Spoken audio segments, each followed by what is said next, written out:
Alhamdulillah, muslimin muslimat hadirin hadirat yang saya hormati, moga-moga kita semua dirahmati dan diberkati oleh Allah Subhanahu wa taala, dan moga-moga kita semua dikurniakan oleh Allah Subhanahu wa taala kefahaman yang baik dalam urusan agama sesuai dengan sabda junjungan Nabi kita Nabi Muhammad sallallahu alaihi wasallam, "Man yuridillahu bihi khairan yufaqihuhu fid din."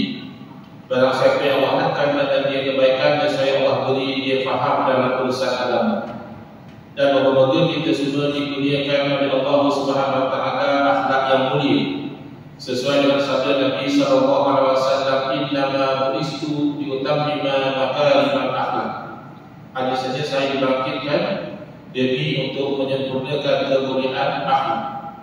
Alhamdulillah, kami insya-Allah kita menyambung pengajian kuliah maghrib bulanan hari Ahad yang pertama anjuran Masjid Bukit Indah Ampang menggunakan kitab Minhajul Abidin, Jalan Para Abid atau tata cara ahli-ahli ibadah, sampai kita di mana Imam Ghazali rahimahullah taala menerangkan tentang al-aqabatus saniyah, dakwah yang kedua dari 7 dakwah yang perlu didaki oleh seorang yang ingin menjadi ahli ibadah. Selesai dakwah yang pertama, yaitu aqabatul ilmi, dakwah ilmu, masuk ke dakwah yang kedua, yaitu aqabatul taubat, dakwah bertaubat kepada Allah Subhanahu wa taala. Kata Imam Ghazali rahimahullah taala, adapun taubat, maka sesungguhnya dia adalah satu pekerjaan daripada pekerjaan hati. Jadi taubat ini bukan asal itu bukan pekerjaan zahir macam kita solat, macam kita haji, tawaf dan sebagainya, tetapi dia asalnya adalah sesuatu yang di dalam hati. Dan taubat ini apabila terhasil, kata para alim ulama, moga-moga Allah redha kepada mereka, yaitu tanzihul qalbi aniz zambi, yaitu membersihkan hati daripada dosa. Kata Imam Ghazali rahimahullah taala telah berkata, Syekhuna, guru kami, guru bagi Imam Ghazali rahimahullah taala, yaitu Al-Imam Abu Bakar Al-Qutusi rahimahullah taala. Jadi guru bagi Imam Ghazali rahimahullah taala berkata, dan Imam Ghazali memetik kata-kata beliau pada ta'rif definisi taubat itu apa ini? Innahu taqdiyari zambin sabaqa misluhu. Taubat itu adalah meninggalkan memilih dosa yang telah pernah dilakukan seumpamanya dahulu. Kenapa dikatakan meninggalkan memilih dosa yang telah pernah dilakukan seumpamanya dahulu? Nanti akan diterangkan. Karena orang yang dia tidak pernah buat dosa, bukan tak pernah buat dosa dari kata maksum macam para Nabi, tidak. Maksudnya dia tidak pernah buat dosa tertentu. Misalnya dia tidak pernah minum arak, kemudian dia ditawarkan untuk minum arak. Ada orang offer dia, tuan minum ini wine brand yang mahal ni, jarang dapat wine yang macam ni. Lalu dia memilih untuk tidak meminum kerana dia tahu itu haram. Itu tidak dilakukan taubat, kerana memang dia tak pernah minum arak. Dia menjaga diri daripada melakukan maksiat, tidak dilakukan taubat. Tapi kalau dahulu ni dia pernah minum arak, kemudian dia menyesal, dia tahu ini satu perkara yang haram, dosa besar, lalu dia berazam tidak mahu lagi minum arak, dia mohon ampun kepada Allah Taala. Lalu perbuatan dia tidak meminum arak selepas daripada itu taubat, kerana dia pernah melakukan dahulu. Itu yang pertama ni. Bukan kata yang pertama itu tak bagus, yang pertama itu bagus, tetapi tidak dinamakan taubat. Itu saja. Janganlah aku nak taubat, aku dah dosa dulu, itu tak betul. Dalam taklif dia kata taubat adalah buat memilih meninggalkan dosa yang telah lalu. Kita buat dosa dulu, bukan itu maksudnya. Nak bezakan taubat dengan intiqah, iaitu menjaga diri.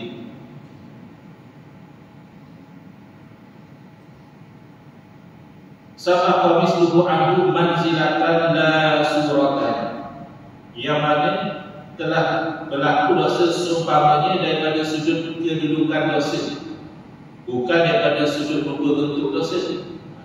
Kerana ada-adanya orang tu dia dah tak mampu pun dapat dosa itu. Dia dah nak kata dia meninggalkan dosa, kalau dia nak buat pun dia tak mampu. Contoh misalnya, na'udzubillah, satu orang tu dia dahulu berzina. Memang barangkali dia memang suka berzina. Kemudian dia semakin berusia, dia rasa menyesal. Dan dia bertaubat. Tetapi kalau pun pada masa itu dia ada peluang untuk berzina, dia pun dah tak mampu. Dah tak akan tua sangat. Jadi orang macam itu tak dipanggil dia taubat. Taubat juga. Kerana dia masih mampu melakukan dosa-dosa lain. Jadi dia meninggalkan itu masih dinamakan taubat. Itu maksudnya manzilatan, daripada sudut kedudukan dosa, bukan mesti sebiji macam dosa yang pernah dilakukan juga. Ta'ziman lillahi ta'ala, dan dorongannya itu adalah kerana mengagungkan Allah Ta'ala, bukan kerana takut. Orang tu suka mencuri, lalu dia ada peluang nak mencuri, dia memilih untuk tidak mencuri kerana nampak ada polis lagi. Itu bukan nama taubat. Itu bukan dia tinggalkan kata Allah Ta'ala, itu takut polis. Tak ada pada jawapan itu. Dia mesti ta'ziman lillahi ta'ala, bukannya mengagungkan Allah Ta'ala, wa hadaran min sakhatihi, dan kerana menjauhi daripada murka Allah. Jadi kita tengok dalam taubat, pertama dia meninggalkan daripada memilih satu dosa yang pernah dilakukan seumpamanya dari segi kedudukan dosa, bukan semestinya sedikit bentuk dosa itu. Dan dorongan dia memilih untuk tidak melakukan dosa itu adalah kerana mengagungkan Allah Ta'ala dan bimbang menjauhi daripada murka Allah. Ini definisi taubat yang diberikan oleh Imam Abu Bakar Al-Qurtubi rahimahullah ta'ala, guru pada Imam Ghazali rahmatullah alaihi. Walaha ila arba'u syara'ita, maka bagi taubat itu ada 4 syarat. Ihdaha taqufiyari tabi, wa huwa ayyuqtina qalbahu wa yujaddida azmahu ala an la ya'uda ila zambil al-battata.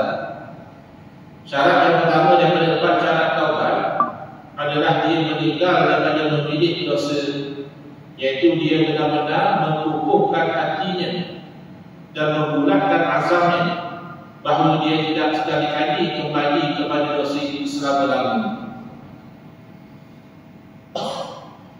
Maknanya kalau orang yang bertaubat daripada minuman, memang dia buang habis stok arak yang ada. Takutlah dia taubat tapi ini mahal ni. Dia beli di mana, Switzerland ke, beli di Denmark ke, beli di Perancis ke, tinggal sekutu mana tahu. Mana tak bulat azab lagi tu. Masih lagi ada cerita-cerita tu. Jadi dia kena betul-betul bulat azab itu memang tak nak kembali.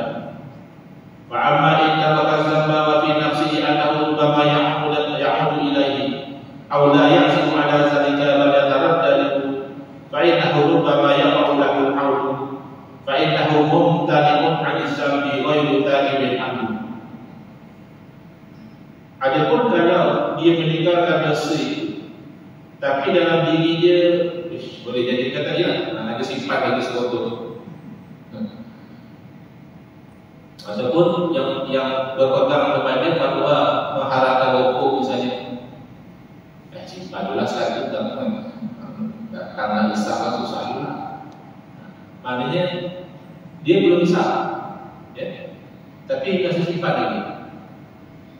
Ataupun dia tidak ada azab, dia masih 50-50. Boleh jadi dia akan ulang lagi.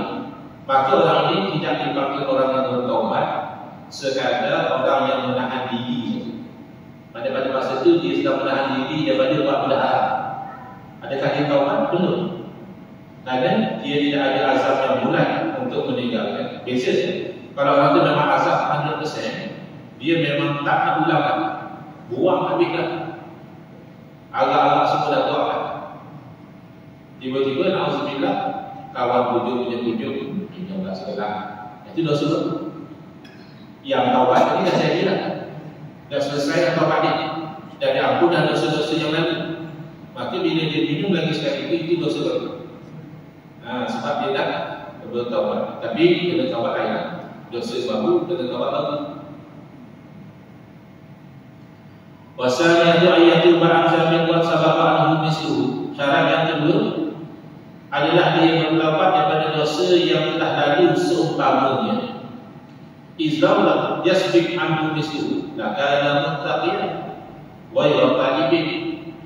Adapun kalau dia memang tak pernah buat dosa itu, memang dia tak pernah nyangka pun, maka dia tidak dipanggil orang yang bertaubat, tapi dia dipanggil orang yang muttaqi, orang yang menjaga diri.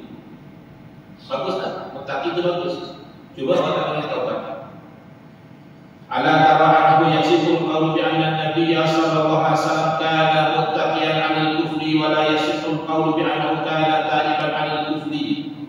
Id lam yasbik minhu kufrun bihal wa 'anna Umar bin Khattab radhiyallahu anhu kana ta'iban 'anil kufri bima sabaqa 'anhu zalik.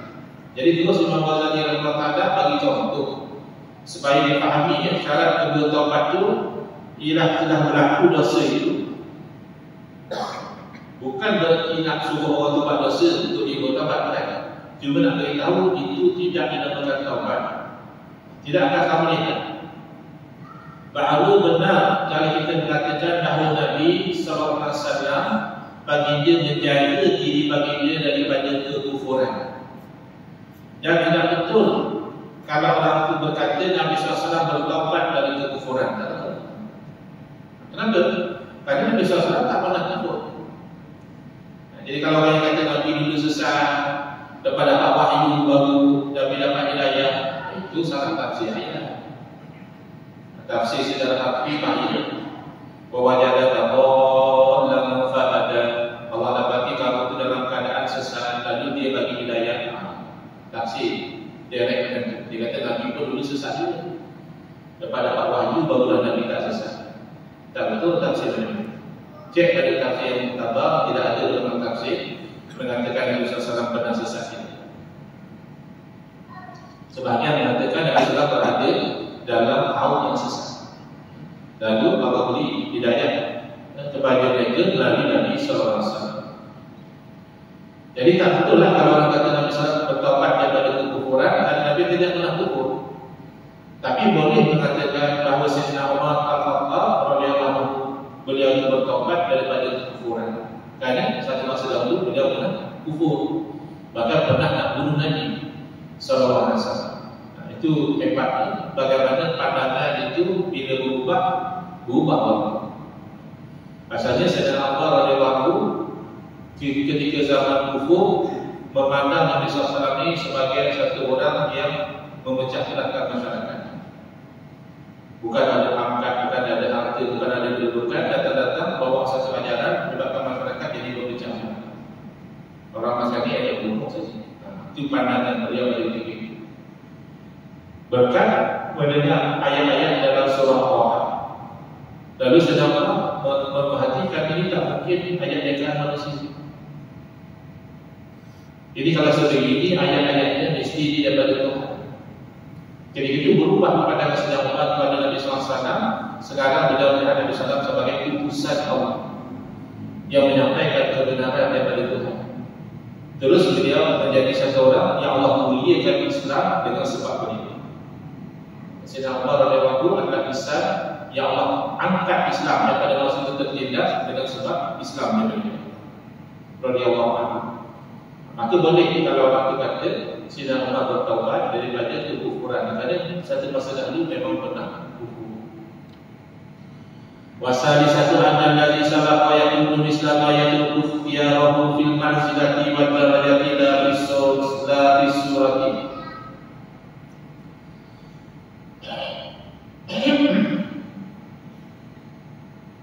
Syarat yang ketiga, bahawa dosa yang telah lalu itu sama seperti yang ditinggalkan daripada melakukannya daripada sudut kedudukan dan darajat dosa, bukan daripada sudut paras dosa.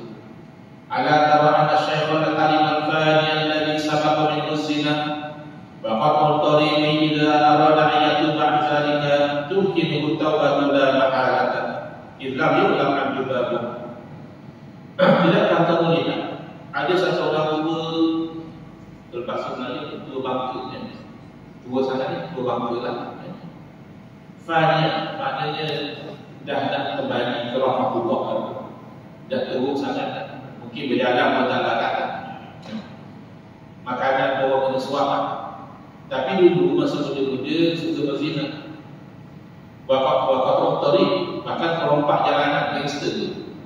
Orang lalu kalau satu memang kena terompak dengan diri.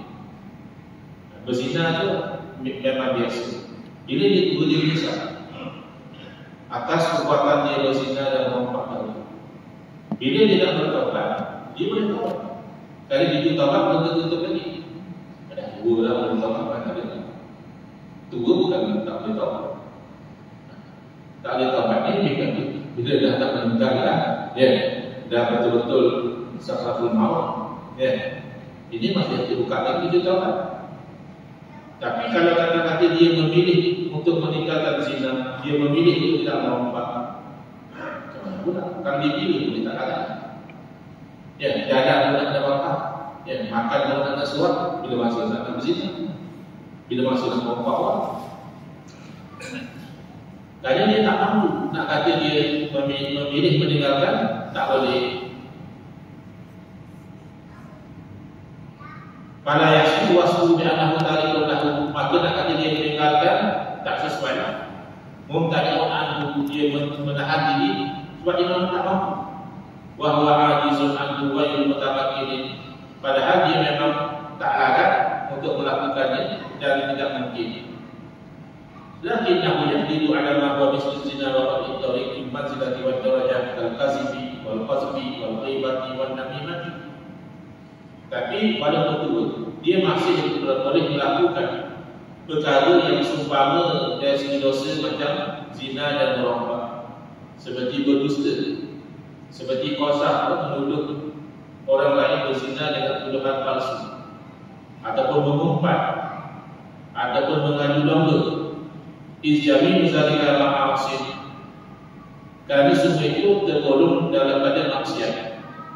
Wa ikana ismu yatafawatu fi haqqil adami fi kulli wahidatin bi qadriha, walaupun dosa itu ada beza, kedudukan dosa itu pada hak anak Adam, tetapi dia masih dari segi qadarnya sama-sama jenis maksiat. Walakin jami'u hadhihi al-ma'asi al-far'iyyati kullaha bi manzilatin wahidatin wa yaduna manzilatin bil aqli. Akan tetapi semua maksiat tadi yang cabang-cabang tadi, berzina, merompak, berdusta, mengumpat, buat tuduhan palsu, mengadu domba, ia daripada satu sudut adalah pada kedudukan yang sama, iaitu kurang daripada kedudukan bid'ah. Wa manzilatul bid'ati duna manzilatil kufur, maknanya dosa bid'ah ini lebih besar daripada dosa maksiat ini. Macam tu cukup juga yang bagi yasin berjemaah.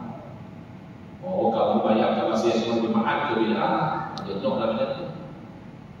Kamu bayangkan selawat salat tarawih ke bid'ah, jenuh. Selawat salat tarawih itu lebih teruk dosa daripada dia berzina.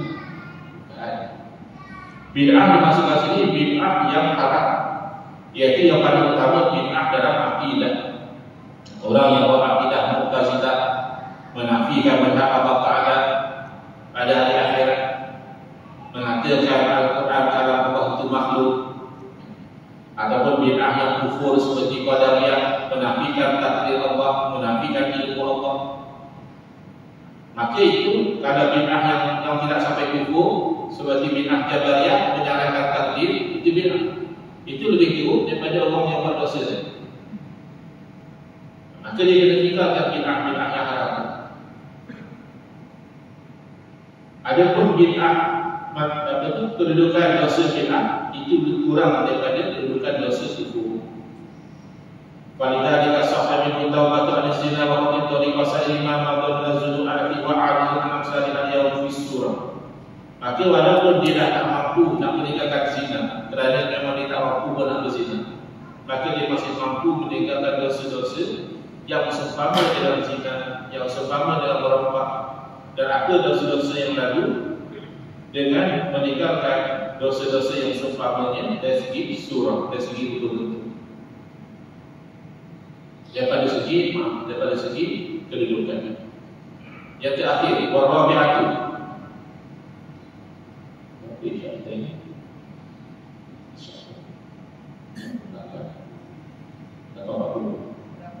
Ya, dapat 3 dalam amin ini. Dan syarat yang keempat, ayakuna taqdiyari bizalika ta'ziman lillahi subhanahu wa ta'ala wa hazara min saqatihi wa 'alimi iqabihi mujarradan la li rabbatin dunyawiyyati aw wahbatin minan nas. Syarat yang keempat untuk menjadikan dia taubat yang benar adalah dia meninggalkan memilih dosa itu didorong oleh kerana mengagungkan Allah Subhanahu Wa Taala, didorong kerana menjauhi daripada kemurkaan Allah dan pedih azabnya semata-mata, bukan kerana satu tujuan dunia atau kerana merasa takut kepada manusia, atau talabi sana'in aw sidin, atau menuntut pujian dan kejawatan, atau jahil atau dha'fin bin nafsi, atau menuntut kemegahan, atau kerana diri dia sudah lemah, atau fakir. Dulu suka berjudi, sekarang tak berjudi, taubat ke? Tak ada duit, tak berjudi.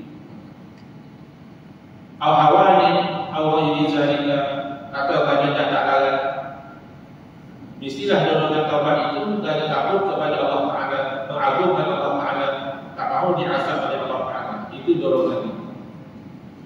Wahai syaraitu taubati wa arkanuha. Maka inilah syarat-syarat taubat dan rukun-rukunnya. Fa idza hasalna wastakmalna fa hiya taubatun haqiqiyyatun shadiqatun. Maka apabila kamu telah menghasilkan dan menyempurnakan syarat-syarat tadi, maka itulah taubat yang hakiki dan taubat yang sebenar. Wa amma muqaddimatu taubati fa hadatsu. Tapi bukan satu orang tu turut-turut semalam ahli maksiat, hari ini terus taubat, biasa tak berlaku. Jarang-jarang berlaku. Jarang-jarang berlaku orang tu berubah total dalam tempoh yang sekejap. Kebanyakan orang dia perlu pada mukaddimah dulu. Dia perlu pada permulaan dulu. Ada 3 lagi Imam Ghazali rahimahullah ta'ala. Ihdaha zikru ghayati qubhizam. Untuk membawa orang itu bertaubat, dia kena ingat, dia kena fikir betapa buruknya akibat daripada dosa. Kerana setiap dosa yang Allah Ta'ala larang, pasti ada keburukan yang akan menyusul kalau berlaku. Wasaniyatu zikru syiddati uquwatillahi ta'ala wa 'alimi saqatihi wa ghadabihi alladhi la taqata laka bihi. Yang kedua, mengingati dahsyatnya hukuman Allah Ta'ala dan pedihnya kemurkaannya yang tidak ada kekuatan untuk kita menanggung. Darat kita nak dibakar api neraka. Panas cuaca beberapa hari ini pun kita tak ada. Panas betul. Sampai air yang lebih air yang mandi itu panas itu. Tak ada. Cucu api rokok tak ada.